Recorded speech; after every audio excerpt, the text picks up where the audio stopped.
వైఎస్ఆర్సీపీ అధికార ప్రతినిధిగా ఇంత గొప్ప బాధ్యతను నా భుజాలపై పెట్టినందుకు ఆయనకి ఎప్పటికీ కృతజ్ఞురాలనై ఉంటాను. ఈ బాధ్యతను ఖచ్చితంగా ఆయన గర్వించగలిగినట్లుగా నిర్వర్తిస్తాను అని మనస్ఫూర్తిగా మీడియా మిత్రులందరికీ, చూసే ప్రజలకి కూడా తెలియజేసుకుంటున్నాను. అలాగే ఇది నా మొట్టమొదటి మీడియా సమావేశం. ఇక్కడున్న అన్న మీరంతా కూడా సపోర్ట్ చేయాలి, మీరందరూ ఆశీర్వదించాలి. ముందుగా అందరికీ దసరా శుభాకాంక్షలు. ఈ పండుగని మనము మహిళా శక్తికి నిదర్శనంగా జరుపుకుంటూ ఉంటాం కదా, కానీ గత కొన్ని నెలలుగా రాష్ట్రంలో జరుగుతున్నటువంటి సంఘటనలు చూస్తుంటే అసలు మహిళలకి ఏం గౌరవం దక్కుతోంది ఈ రాష్ట్రంలో అనే ప్రశ్న మొదలైంది నాలో. మహిళలు, చిన్నారులు, బాలికలు ప్రతి ఒక్కళ్ల మీద హత్యలు, అత్యాచారాలు అసలు ఇవి నిత్యకృత్యం అయిపోయాయని చెప్పుకోవచ్చు. ఒక మహిళ హోంమంత్రిగా ఉన్న ఈ రాష్ట్రంలో ఏ వైపు నుంచి మహిళలపై దాడులు జరుగుతాయో తెలియని పరిస్థితి. వీధికొకళ్ళు అసలు పేట్రెగిపోతున్నారంతే. నిజంగా మాట్లాడాలి అంటే వాళ్ళని ఏమని సంబోధించాలో నాకు అర్థం కావట్లేదు. కానీ వయసుతో సంబంధం లేదు, ఆడవాళ్ళైతే చాలు అన్నట్లుగా ప్రవర్తిస్తున్నారు. ఇంత జరుగుతున్నా కూడా చంద్రబాబు నాయుడు గారికి, కూటమి ప్రభుత్వానికి చీమ కుట్టినట్లయినా లేదు. అధికారంలోకి వచ్చి 4 నెలలైంది. ఈ 4 నెలల్లో కూడా ఎన్ని సంఘటనలు. అసలు నాకు అర్థం కాని విషయం ఏంటంటే వీళ్ళకి ఇంత ధైర్యం ఎక్కడి నుంచి వస్తుందో నాకు అర్థం కావట్లా. అంటే పైన ఉన్నది మనవాళ్లే, ఏం జరిగినా చూసుకుంటారు అనేటువంటి ఒక ధైర్యమా, మనన్నేవాడు అడుగుతాడ్రే అనేటువంటి ఒక ధీమానా ఏంటి అసలు? ఇక మన డిప్యూటీ సీఎం గారి ఇలాకాలో జానీలైతే తెగ పేట్రేగిపోతున్నారండి, తెగ.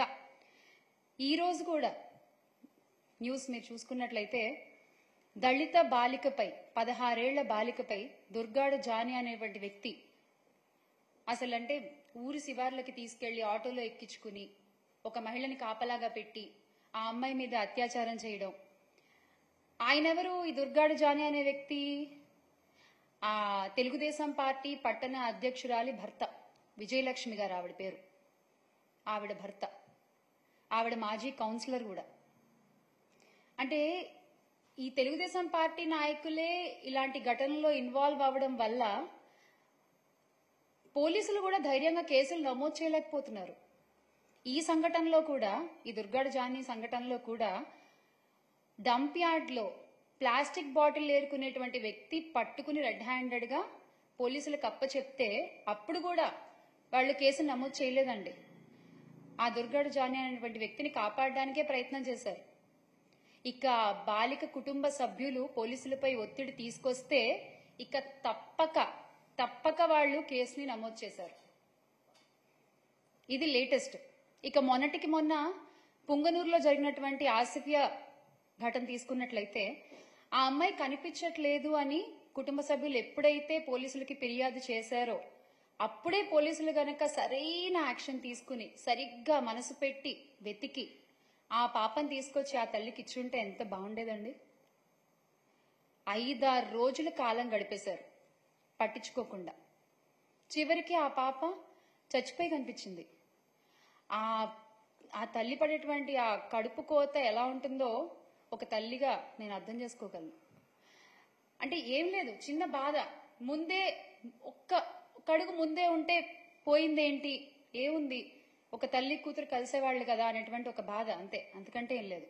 ఎప్పుడైతే ఇందులో ఇంకో గొప్ప విషయం ఏంటంటే ఎప్పుడైతే జగన్మోహన్ రెడ్డి గారు ఆ బాధితురాలి కుటుంబాన్ని పరామర్శించడానికి నేను వెళ్తున్నాను అని చెప్పారో అప్పటి వరకు ఎవ్వరూ స్పందించలేదు, అప్పటి వరకు ఎవరూ పట్టించుకోలేదు. కానీ హుటాహుటిన అక్కడికి 3 మంత్రులు దిగిపోయారండి. అందులో మన హోంమంత్రి గారు కూడా ఉన్నారు. దిగిపోయి ఆ విషయాన్ని అక్కడ రాజకీయం చేసేశారు. అంటే మీకు 4-5 రోజులు ఆ పాప సంగతి గుర్తులేదు, మీకు 4-5 రోజులు ఆ తల్లిదండ్రుల వేదన గుర్తు రాలేదు. ఎప్పుడైతే జగన్మోహన్ రెడ్డి గారు వస్తున్నాను అక్కడికి నేను పరామర్శించడానికి ఆ బాధితురాలి కుటుంబానికి అని చెప్పారో అప్పుడు మీకు గుర్తొచ్చిందా అండి? అప్పుడు దాకా మీకు అసలు అక్కడికి వెళ్ళాలని కూడా అనిపించలేదా? నిజంగానా? ఏదేమైనా ఆ ఆసిఫియా అయితే ఈ లోకం నుంచి వెళ్ళిపోయింది. చాలా చాలా బాధాకరమైన విషయం ఇది. ఆ తల్లికి అమ్మ ఎస్ మేమందరం ఉన్నాం మీకు, మీరు అధైర్యపడద్దు. ఇదే ఆసిఫియా సంగతి. ఇక తర్వాత పోలీస్ అధికారులు గురించి మనం మాట్లాడుకుంటున్నాం. పోలీసులు ఏం కేసులు నమోదు చేయట్లేదు, పోలీసులు తెలుగుదేశం పార్టీ నాయకుల్ని కాపాడడానికి ప్రయత్నం చేస్తున్నారు అని చెప్పి మాట్లాడుకుంటున్నాం. కానీ పాపం వాళ్ళు మాత్రం ఏం చేస్తారులేండి, వాళ్ళ కుటుంబాలకే రక్షణ లేదు. వాళ్ళ కుటుంబాలకే రక్షణ లేదు ఈ రోజున రాష్ట్రంలో. సిఐ ధర్మవరంలో 1 టౌన్ సిఐ నాగేంద్ర ప్రసాద్ గారు వాళ్ళ అమ్మగారు, 62 ఏళ్ళు ఆవిడికి, స్వర్ణకుమారి గారు ఆవిడ పేరు, ఆవిడని కిడ్నాప్ చేశారు. 9 రోజులైనా సరే ఎటువంటి యాక్షన్ తీసుకోలేదు. 9 రోజులైనా వెతికే ప్రయత్నం చేయలేదు. కనీసం ఆవిడ ఎక్కడుంది మినిమం అయినా పట్టించుకోవాలి కదండి. అలా ఏమీ పట్టించుకోకుండా వదిలేశారు. ఏమైంది? చివరికి ఆమె హత్యకు గురైంది. పోలీసుల కుటుంబాలకే రక్షణ లేకపోతే ఇక మిగతా వాళ్ళ పరిస్థితి ఏంటి ఈ రాష్ట్రంలో? ఏంటి మిగతా వాళ్ళ పరిస్థితి? రాష్ట్ర ప్రభుత్వము పోలీస్ వ్యవస్థకు వారి అసమర్థతకు గుర్తుగా ఇంకొక సంఘటన కూడా మనం చెప్పుకోవాలి. ఇక్కడ నంద్యాల జిల్లా మచ్చుమర్రి ఉదంతం మీ అందరికీ బాగా తెలిసే ఉంటుంది. మచ్చుమర్రికి చెందిన వాసంతి అనే 5వ తరగతి విద్యార్థినిపై జూలై 7న కొందరు ఆ అమ్మాయిని అపహరించుకుపోయారు. ఆ తర్వాత ఆ అమ్మాయిని అత్యాచారం చేసి వాళ్ళ కుటుంబీకులు పోలీసుల్ని కాపాడమని అడిగితే, కంప్లైంట్ చేయమని అడిగితే, ఆ కంప్లైంట్ ఏదో తూతు మంత్రంగా అలా నోట్ చేసుకుని వాళ్ళకేదో కథ చెప్పారు. అత్యాచారం చేసి కృష్ణానదిలో పడేశారు అని చెప్పేసి చేతులు దులిపేసుకున్నారు. ఆ తర్వాత ఆ అక్యూజ్డ్ సంబంధించిన కుటుంబానికి సంబంధించిన ఎవరో ఒకరిని లాకప్ డెత్ చేసి కేసుని డైవర్ట్ చేసే ప్రయత్నం చేశారు తప్ప ఈ రోజుకి కూడా ఆ బాడీ ఏమైంది ఎవరికి తెలియదు. ఆ కుటుంబానికి ఆ అమ్మాయి బాడీ అందలేదు. ప్రభుత్వం నుంచి ఆ కుటుంబానికి ఎటువంటి న్యాయమూ జరగలేదు. ఏంటండి మహిళలకు మీరు ఇచ్చే గౌరవం? ఏంటండి చిన్నపిల్లల్ని మీరు కాపాడేటువంటి విధానం? ఇదా? మళ్ళీ గౌరవనీయులైన హోమ్ మినిస్టర్ గారు వంగలపూడి అనిత గారు ఒక మహిళ. ఇక కృష్ణా జిల్లా గుడ్లవల్లేరు ఇంజనీరింగ్ కాలేజ్ విషయం తీసుకుంటే 300 మంది అమ్మాయిలు రోడ్డెక్కి బాబు మా వీడియోలు అక్కడ ఉన్నాయి అని లబో దిబోమని మొత్తుకుంటున్నా కూడా గుట్టు చప్పుడు కాకుండా ఆ ఇష్యూని భలే మట్టు పెట్టేశారు అసలు. అంటే ఇమ్మీడియట్ గా హాలిడేస్ ఇచ్చేసి, ఇమ్మీడియట్ గా పిల్లల్ని వాళ్ళ ఇళ్లకు పంపించేసేసి, అసలు ఇక్కడ ఏం లేవు, అసలు ఇక్కడ ఏమి జరగలేదు.